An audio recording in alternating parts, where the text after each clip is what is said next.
Welcome back to another episode of Ace Attorney, Justice for All. We finally made it to the final day of trial for Matt and Guard, and hopefully this will be our last set of recordings for Game 2, and we can get started on Game 3 next week. But we'll see.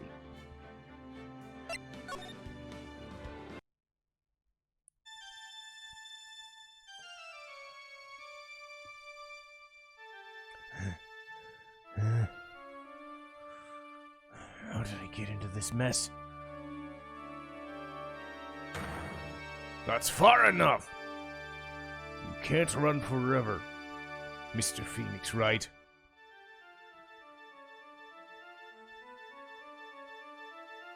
Well, what have I done wrong? I cannot allow you to go on like this.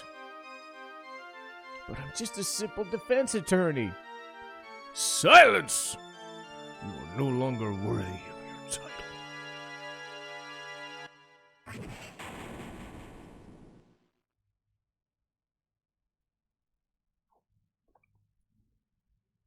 I've had this dream before, someplace, some time ago, as if this day was written into my destiny.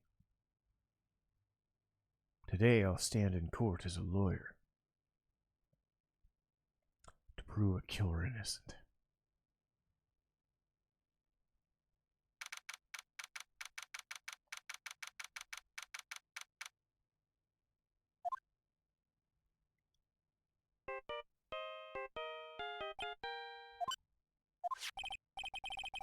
This is Phoenix, Wright.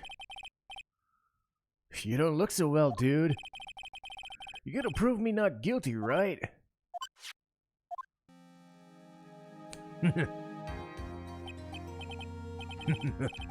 If you please, Mr. Lawyer. Remember, it's not just me. Your precious friend's life's in writing on today's verdict, too. Now listen up. You better get a guilty sentence, okay? If you get that creepy slime bag and not guilty, I'll never forgive you. Ever! Maya. Oh, shit! How's Maya? I don't know. You don't know? She hasn't tried to channel me since yesterday. Yeah, what am I supposed to do? Well, like I said, for a lawyer, the worst times are when you have to force your biggest smiles. You can't give up. There's still some time left. Stop it. There's nothing left. Not here, not anywhere. Huh? It's that cursed end guard again. Would you leave me alone? Don't call me anymore. You really mean, pal? Gumshoe, sorry. Where are you? They let me join the investigation team and chasing the killer, pal. Then you have some sort of lead? Sorry, but right now we've got our 0 leads on this guy. But we're not gonna give up. Until the trial's over, until the verdict's handed down. We're gonna do everything we can to catch this guy. We can get Maya out and you can give him the guilty verdict he deserves, pal. I could do that if I found Maya first. You got that? Just gotta do whatever you can to make the trial last longer. I have to make this trial last longer? If you go to Mr. Edgeworth with everything you got, you two can draw it out. Now I get it. I believe in you, pal. You and Mr. Edgeworth could do it. Believe in us. We're gonna give it all our all. Just like you. Thanks, Gumshoe. Hey, Phoenix. You understand now, don't you? You have something money will never be able to buy. Friendship. It's the strongest weapon in the world, and you have it in abundance. Looks like we're coming to the end. I have to make this trial last as long as I can. He'll come through, I know it.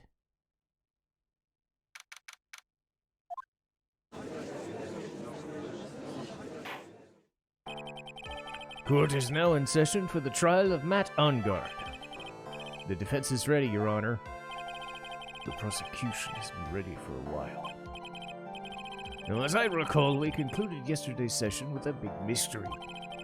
The mystery being what Miss Andrews' role was in the murder. That is to say, she really connected to the crime. Mr. Ridgeworth, I would like you to, if you would inform the court. Adrian Andrews. She forged evidence that threw suspicion on him, and then proceeded to escape the crime scene by wearing the nickel samurai costume. The guilt of these actions are from which she can't escape. Then you're saying she's guilty after all? I'm not finished. Miss Andrews had nothing to do with committing the actual murder. I would like to direct the court's attention to this. What is that? It looks like a shell? This is the calling card for a certain assassin. The assassin, you say? Yes. One Corrida was killed by a professional assassin. And the person who hired this assassin, his client, so to speak, is Matt Ungard. What a surprising turn of events. I would think it's become commonplace by now, Your Honor. I know what's going on this time. So I know everything he said is true. But we still have to hold out as long as we can. At least until Maya's safe and sound. I wonder how the trial's going to turn out. Now then, please call your first witness. The prosecution calls the defendant's mentor, Mr. Powers, to the stand. Aw, that poor guy. Now then, witness. Your name and occupation, please. Okay. I'm, Will Powers. I'm a poor, underpaid action star. And what is your relation to the defendant? Well, I guess I'm a lousy mentor in a way. Mr. Powers, you don't need to put yourself down so much. Oh, sorry, I'm just kind of a nothing sort of guy. On the night of the murder, you visited the defendant's room. Was it correct? Yeah. I didn't know that. But you know, I didn't actually see Matt when I went. All you need to do is answer what you're asked. Now then, I would like you to testify about what happened when you went to Mr. Ungard's room. Okay, sure.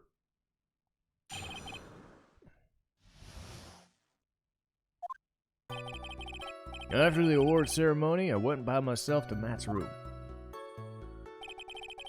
Matt was standing there in front of his room, still in his costume. He was talking with someone. First, I thought it was the bellboy. I watched the two of them for a while, but then I gave up and went back. I had guests with me that night, and I couldn't make them wait. Nothing sounds out of place. And talking with the bellboy's no big deal. If one assumes that that person he was speaking to was an ordinary bellboy. What are you implying? Well, Mr. Wright, let's have your cross-examination, shall we? Looks like we're in another sticky situation. A trap. You can smell it, can't you, Phoenix? But for us to find out more, we're just gonna have to charge in head first, right? Okay, so fourth statement, then third statement. Okay, 1, 2, 3.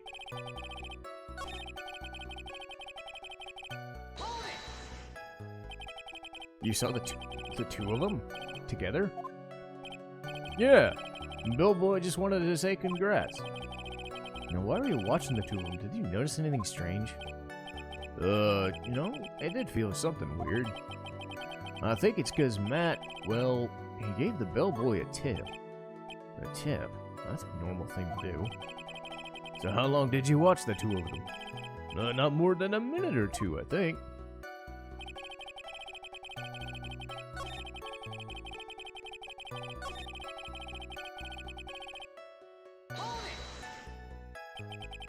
At first? What did you mean by that? I didn't think he was a normal bellboy. Why was that? Why did I think that? How am I supposed to know? Wait a minute. Actually, only a few minutes ago you stated... No, I did feel something weird. I gave him a tip. Could it be that you felt something strange about that tip-giving incident itself?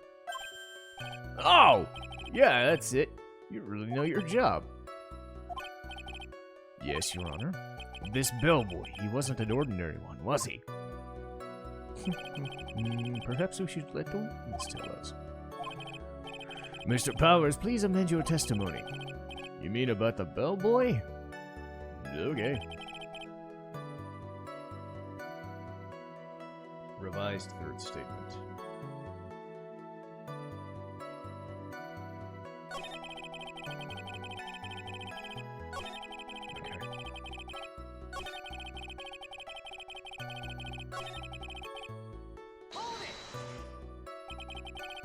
So he gave the bellboy a tip. What's so strange about that? Well, that's not a poor penny pincher like me. I was trying to figure out how much it was because the tip really shocked me. How much it was? But that's when something even some more surprising happened. The bellboy was putting the tip he got into his pocket. And that's when I got my first good look at the guy's face. I was really shocked. I'm afraid I don't follow at all. Sounds like he's surprised twice.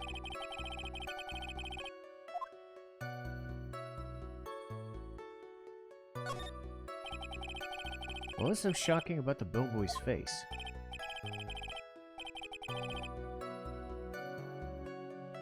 Well, he wasn't exactly a boy, more like an old gramps. I hope you know that's discrimination towards old men and is a no-no in my court. No, that's not what I meant. And smack dab in the middle of his face is a line of stitches. A line of stitches? Went straight from the tippy top of his head to the bottom of his chin. Almost like if the thread snapped all his stuff in his head had come piling up. Ah! He was there. He was the butler? What is it, Mr. Wright? Nothing. So that means On Guard was talking with the killer then? If that fact were exposed, he'd be declared guilty in a blink. You have to play dumb. Pretend you don't know anything. You sure you don't have anything you'd like to say, Mr. Wright? What did you just say? Nothing.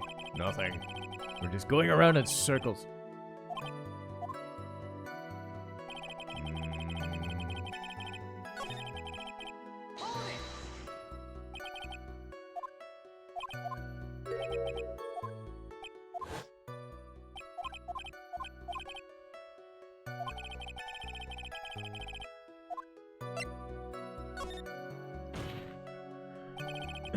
The defendant is a huge star. He can afford to give generous tips, wouldn't you agree? Sure. But giving him that much was maybe a little too much, I think. Too much? Would you please clarify to the court about how much you say the defendant gave the bellboy? Honestly, I don't know. And why is that? Because he gave the bellboy a really fat roll of cash. A roll of cash? How interesting. That certainly was a very generous tip. A very fat roll of cash. That can hardly be called a tip, Your Honor. The judge is beginning to look awfully suspicious.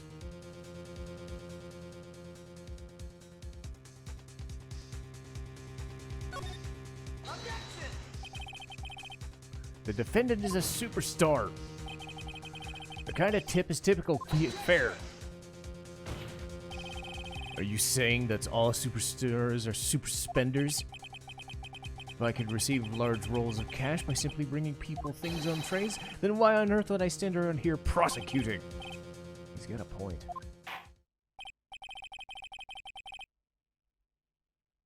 So supposing that roll of cash was not a tip, then what was it? Payment. Payment? Isn't it obvious? For the murder of one Corrida. Then the bellboy we saw he was the assassin. Hold your horses now. You don't have any proof of this, do you? Have I ever been unprepared to support my claims? I have here the card Shelley the killer left at the scene of the crime.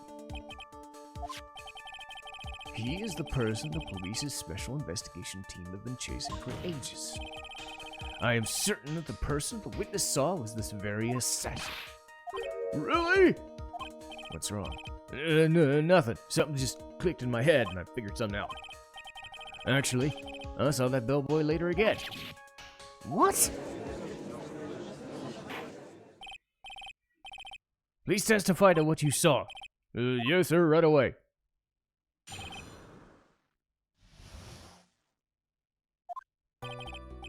This time I was in the hallway because I had to go to the bathroom.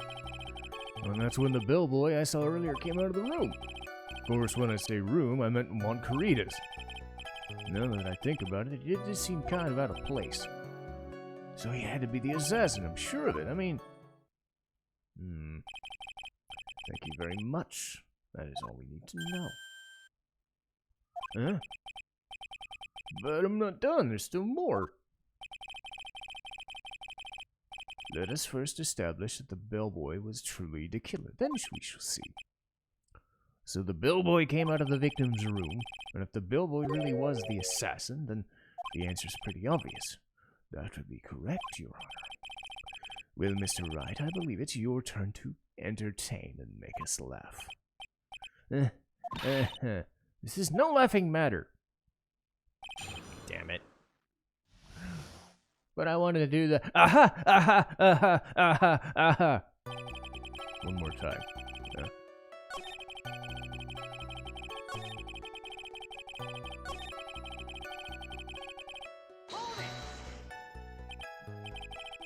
What exactly is so out of place? Right. Why the insipid grin? Because you have no idea how damaging this is gonna be. Bellboy was empty-handed. Bellboy was one of those room service people, right? But he wasn't pushing a cart and wasn't holding a tray. You'd call that a little strange, wouldn't you? That is a bit strange.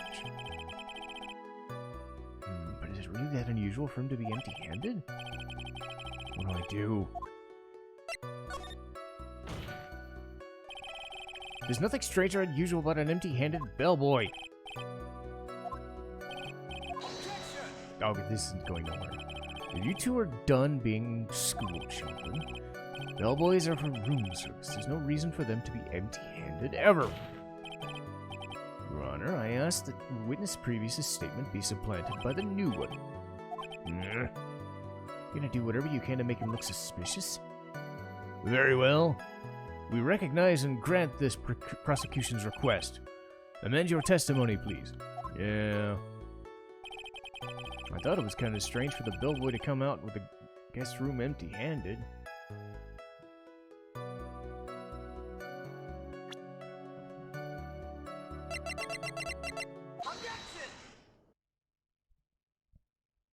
Mr. Powers? Yeah? You're easily influenced by other people's words, aren't you? As soon as you heard the bellboy might have been the killer, you got caught up in believing it must be true. But isn't he really suspicious? He's got all those stitches and... So, a baseball has stitches. Are you saying all baseballs are suspicious because they have stitches?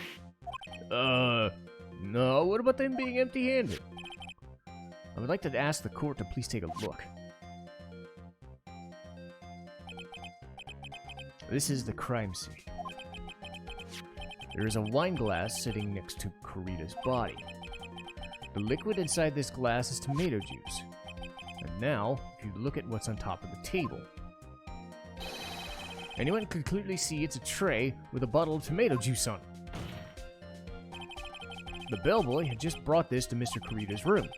He left the tray in the room, which means he was empty-handed. But that would mean the bellboy had seen him and left a dead body in the room. But can you prove that Mr. Corrida was already dead? Mr. Edgeworth! I blame you for leading me down this path! I'm terribly sorry. What is it with him? Why is he laughing? Isn't there one more thing you would like to share with us? Is there? The bellboy was empty-handed, or should I say empty-handed. I recall you said something interesting about his hands. Oh, yeah, almost forgot. That bellboy, he was wearing gloves. Yeah, pitch black leather ones. All the other bellboys don't wear gloves like that, right? Black leather. Why didn't you mention this earlier? It slipped my mind. Boy, that makes him suspicious, all right. I gotta focus. Can't relax. So what if he had gloves? Bellboys wear gloves. Come on. He was wearing black leather ones. So? Are you saying... Oh, he's doing it again. He received a large roll of cash, and he was seen leaving the crime scene wearing black leather gloves.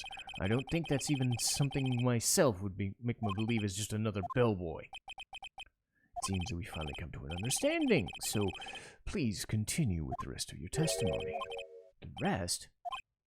Okay.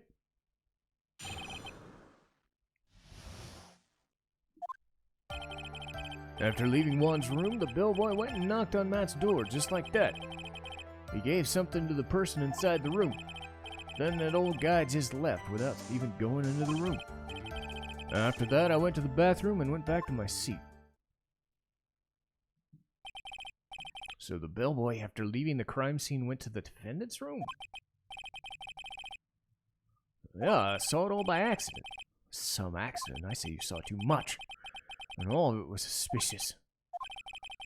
I think it's safe to say we can no longer consider this bellboy to be normal.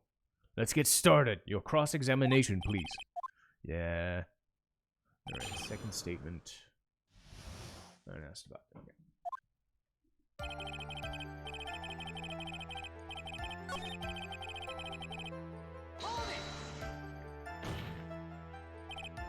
Nice. Hold it? Okay. What kind of statement is that? Please elaborate.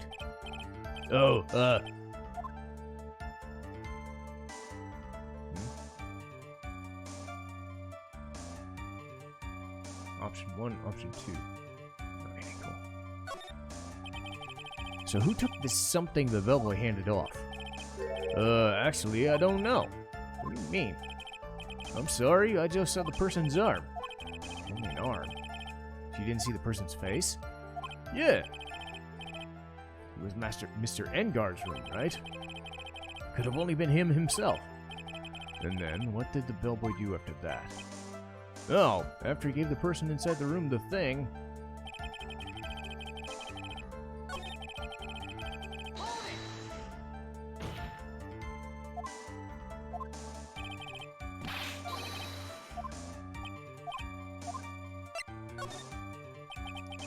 He gave something to this person? Yeah! What was that something? If I remembered what it was, I wouldn't really be calling it as something, would I? But this implies that something was removed from the scene of the crime. Are you sure you really can't remember? I think it was something kind of small. I would like to summarize this testimony, if you don't mind. When the bellboy left the crime scene, he immediately went to the defendant's room. There, he handed a small item of some sort to the person inside. As for the person who received it, all you could see was the person's arm. Yeah, that's just that. Is all of this really important? Of course. I think it is of the utmost importance. This is when whatever was removed from the crime scene was handed over to the client. Mr. Powers, try to remember what it was the bellboy handed off. Add it to your testimony. Yeah. Wooden statue.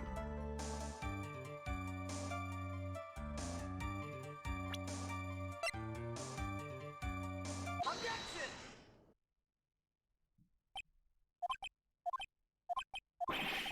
What was the point of that pregnant pause? Where did that objection come from? Speak up! Yeah, it was me. What is it, Phoenix? I have a feeling something bad's going to happen once I show this. If you have something to say, spit it out. Okay, Phoenix. Mr. Powers, there's something you saw. Was it this? Oh, hey, that's it. That's the something. Wow, Mr. Wright, you really figured it out. I recall we found this in Matt Ungard's mansion. The defendant's house.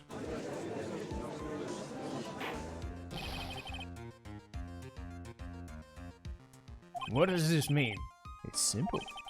Shelley the killer assassinated Juan Corrida in his room, and then he stole a wooden bear from the crime scene. The bear being found at his mansion would mean... It goes without saying, Mr. Matt Ungard is the killer's client. Order! Mr. Wright, this is a most unfortunate turn of events for you. Sorry, Mia. No, your judgment was sound. Actually, I figured that bear would come up. Not now, then it would have later on. If you hadn't shown it, I'm sure Edgeworth would have. I almost forgot he knew about it, too. I think it's clear there's no need for us to continue this trial. I have to do something. There's gotta be something we overlooked. Your Honor, a minute, please. There's still a few points left that we've not fully explored. What are you trying to pull? Well, we can't have that. Alright. What questionable point would you like to bring up?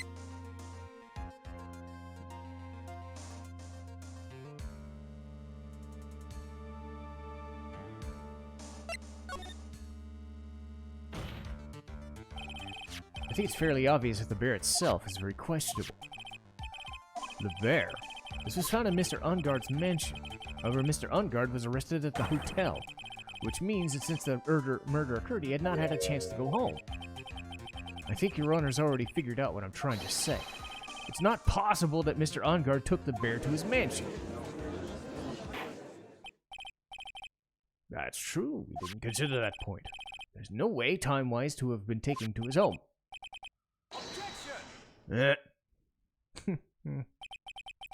You haven't gotten the best of me yet, Mr. Wright. Huh? I remember it clear as day. I remember what you muttered to yourself in Ungard's mansion. We have this area completely surrounded. There's no way for him to escape.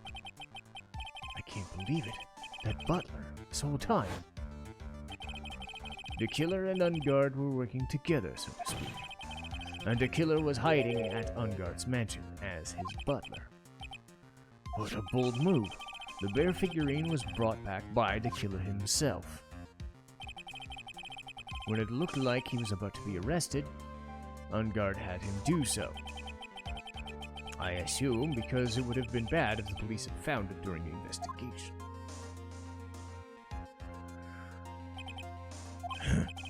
Well, Mr. Wright, you've been quiet for a while now.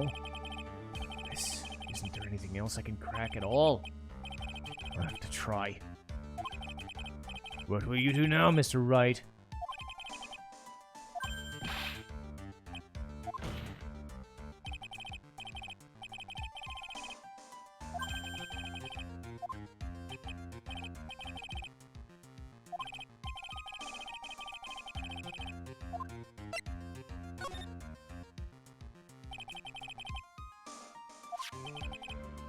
That's the identity of the person who received it.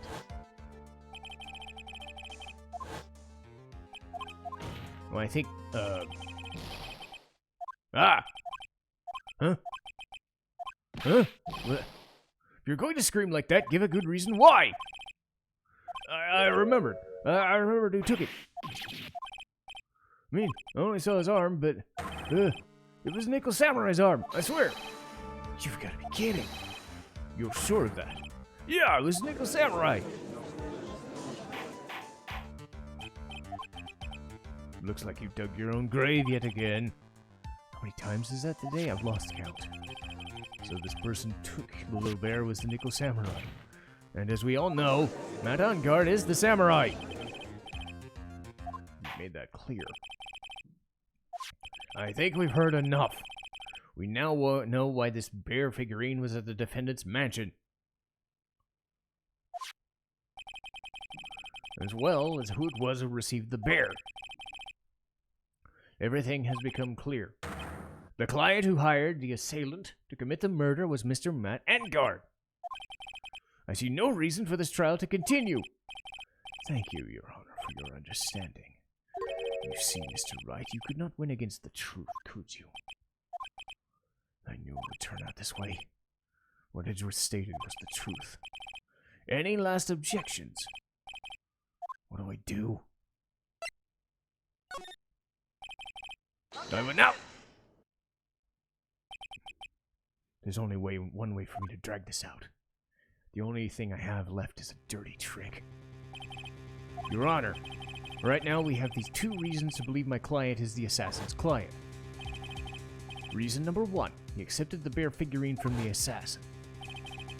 Reason number 2, that very same figurine was found in Engard's mansion. However, it's possible that all of this was the work of a certain other person. What are you saying? And what I'm saying is, it's possible a different person is the real client. The real client? Is this all you have? Now then, Mr. Wright, let's hear your theory. Who would you say is the killer's real client?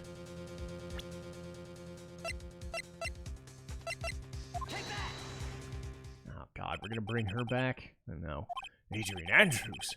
We already know she tried to frame him for the crime by wearing a spare nickel samurai costume. Oh!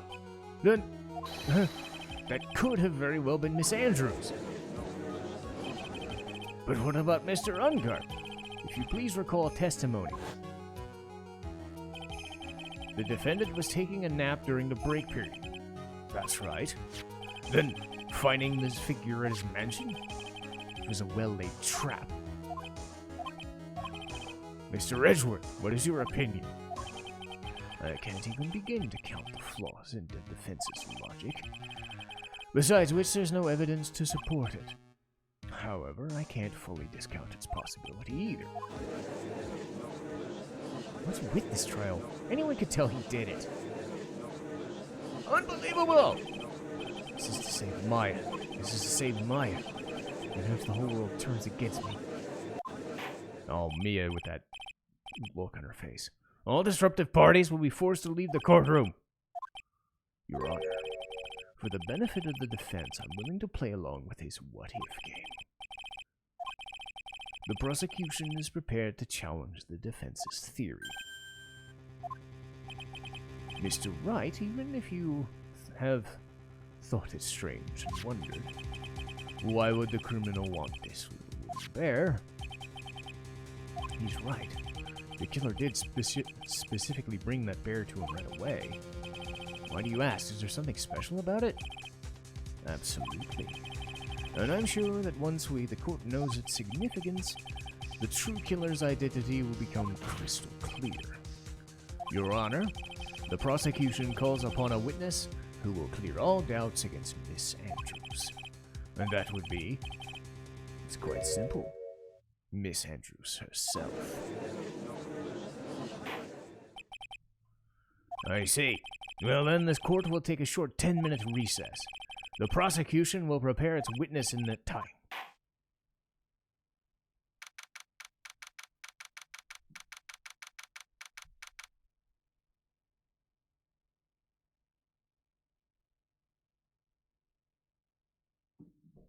Okay.